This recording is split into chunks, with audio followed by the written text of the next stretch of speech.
గౌరీ గణేశ పార్వతీదేవి ఆమె శరీరానికి లేపనంగా రాసిన పసుపు ముద్ద సహాయంతో గణేశుడిని సృష్టించి ఆ రోజును గణేశుని పుట్టినరోజుగా భావించారు.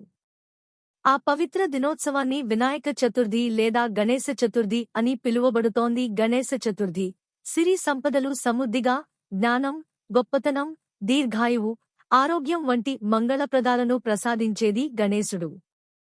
హిందూ పంచాంగం ప్రకారం పండుగ భాద్రపద మాసంలో వస్తుంది.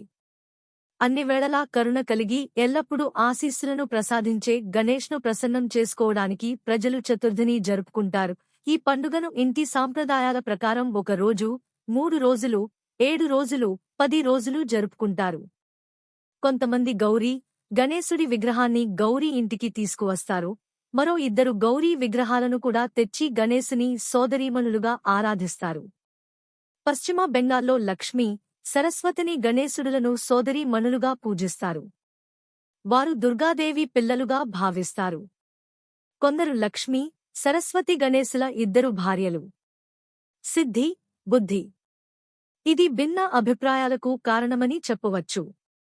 ఏదియమైనను ఈ పండుగను గౌరీ గణేశ పండుగగా పిలువబడుతున్నది. పురాణం గాథ.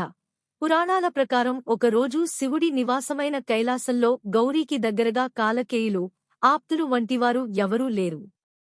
ఆ సమయంలో విసుగు చెందిన పార్వతీ దేవి స్నానం చేయాలనుకున్నారు. ఎవరైనా ఇంటి తలుపు వద్ద కూర్చొండిబెట్టి స్నానానికి వెళ్ళాని అనుకుంటుంది. కాని ఎవరూ లేరని ఆమె బాధపడింది. అప్పుడు ఆమె తన శరీరానికి అతుక్కుపోయిన పసుపు నుండి ఒక విగ్రహాన్ని తయారుచేసి ప్రాణం పోస్తుంది. విగ్రహం చూడగానే చాలా ఇష్టపడుతుంది. ఆ ఇష్టంతోనే ఆ విగ్రహమూర్తికి గణేశ అని పేరు పెట్టింది. తర్వాత ఆమె పరిస్థితిని గణేశునికి వివరించింది. ఇప్పుడు నేను స్నానం చేయబోతున్నాను. ఎవరినీ లోపలికి రానివ్వకండి అని చెబుతుంది. అంగీకరించిన గణేష్ ద్వారపాలకుడిగా తల్లికి కాపలా కాస్తూ నిలబడుతాడు. అంతలో ఆ పరమేశ్వరుడు రానే వస్తాడు. లోనికి ప్రవేశించడానికి ప్రయత్నించగా గణేశుడు ఆ పరమేశ్వరుడిని అడ్డుకుంటాడు. కాని తల్లి ఆజ్ఞను పాటిస్తున్న గణేశుడు శివుడిని లోపలికి వెళ్లడానికి అనుమతించకుండా ఆపుతాడు. శివుడు పార్వతీ దేవి పతిదేవుడనే విషయం గణేశుడికి, గణేశుడు పార్వతీ దేవి సృష్టించి కుమారుడని శివుడికి తెలియదు. ఈ కారణంగానే ఇద్దరి మధ్య వాద వివాదాలు జరుగుతాయి. ప్రవేశద్వారం వద్ద తండ్రిని అడ్డుకున్న గణేశుడిపై ఆ పరమేశ్వరుడు ఆగ్రహావేశాలకు గురయ్యే అతడి తలను నరికివేస్తాడు.